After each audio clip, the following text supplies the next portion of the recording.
Welcome to the Catholic News Herald Update. I'm David Haynes. Advent is coming, and we'll tell you about the best way to prepare for the Nativity. The Holy Father shares some thoughts on what's important during this Christmas season. And a sand sculpture is being built in the Vatican. But we begin with a different way to shop during this holiday season. Every Christmas, we are bombarded with news stories about Christmas shopping, how much we spend, what's the latest toy, and how this season's retail sales are compared to past years. This year, as you shop, you can choose a less commercialized, more meaningful path. Express your Catholic faith by seeking and purchasing fair trade gifts. Fair trade is an approach to business and trade that is based on a commitment to uphold the dignity of every person and promote the common good. We belong to one another. And one of the worst things that could happen is if we forget that. I never considered what was behind my fashion. I didn't know. I didn't consider who made those clothes, who stitched those buttons onto my shirt. Are they being treated well? I just thought, I want it, I need it, I'm gonna get it. Whatever it is, whether it's the shirt on our back, the pants we're wearing, the socks on our feet, there's a story behind that. We're in the world of fast fashion. I feel like we have to get something new. Fundamentally, I think we've grown up in a society that's really about consumerism. It's about getting more. It's not just a big factory where one person's pushing a button and then there's 10,000 shirts that hit the market. It's not. There are people in factories with no air conditioning, with no food, with no bathroom breaks. We believe that business can be used as a force for good if it cares for the people in its supply chain. There are ways that we can help elevate human dignity. You know, if we choose to buy clothing when we know the people who are making it are treated well, and their families are treated well, and the communities are treated well, we're really doing something to help the world. We are responding to the call of Christ when he tells us that we belong to one another. These women particularly are coming out of their job every day refreshed, flourishing, confident, and it becomes contagious. Vine a trabajar aquí porque yo veo que aquí hay diferencia. Cambia mi vida porque tengo un trato digno, un salario digno y puedo dar una mejor educación a mi hijo. Because there's power there, and there is power in our purchase. This isn't our home. We're here for a short time, and the blessing that we have in having money is the fact that we can give it back and we can do good in this world. It should be something that we start looking at every aspect of our life and say, Lord, I surrender it all to you. Help me make good with all the blessings you've given me. One of the fair trade businesses featured in that story is right here in the Diocese of Charlotte.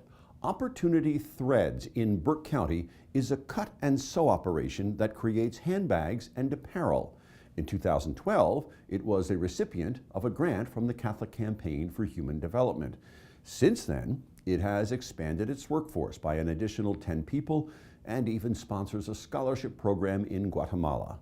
To learn more about fair trade, check out the article in the November 23rd edition of the Catholic News Herald. It includes a shopping guide for fair trade retailers in the diocese. The article is also available online at catholicnewsherald.com. With the first Sunday of Advent coming this weekend, the Catholic News Herald is teaming with Catholic Relief Services to put the birth of the Savior of the world in perspective. Advent reflections, activities, and prayers are posted online and will appear in upcoming print editions of the paper. Hopefully, it will help you connect the journey that brought Mary and Joseph to the stable with the journey of all those communities around the world that continue to live in poverty. And as we start our Advent journey, Pope Francis had some thoughts for us at his daily Mass in the Vatican on November the 26th. He called on Christians to be generous with those in need and to pray to God so that He can free us from the dangerous evil of consumerism, which the Holy Father called a psychiatric disease that can enslave. And he also said, let us ask for this grace from the Lord, this generosity which broadens our hearts and leads us to to magnanimity. And finally, when you think of St. Peter's in Rome at Christmas time, the idea of a sand sculpture probably does not come to mind. But this year, the centerpiece of the annual nativity scene will be a sand sculpture created by an artist from Florida.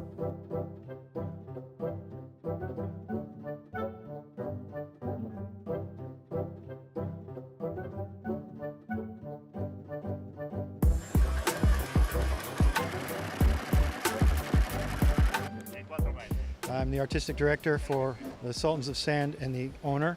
We've been working doing sand nativities here in Italy for 17 years this year for Jesolo in the north, and we're extremely happy to be here at the Vatican this year.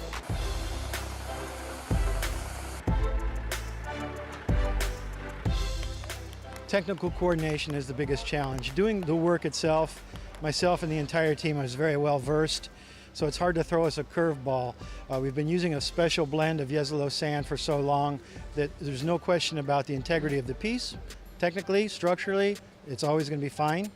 But working with the Italian government, of course, is different than working in my own country.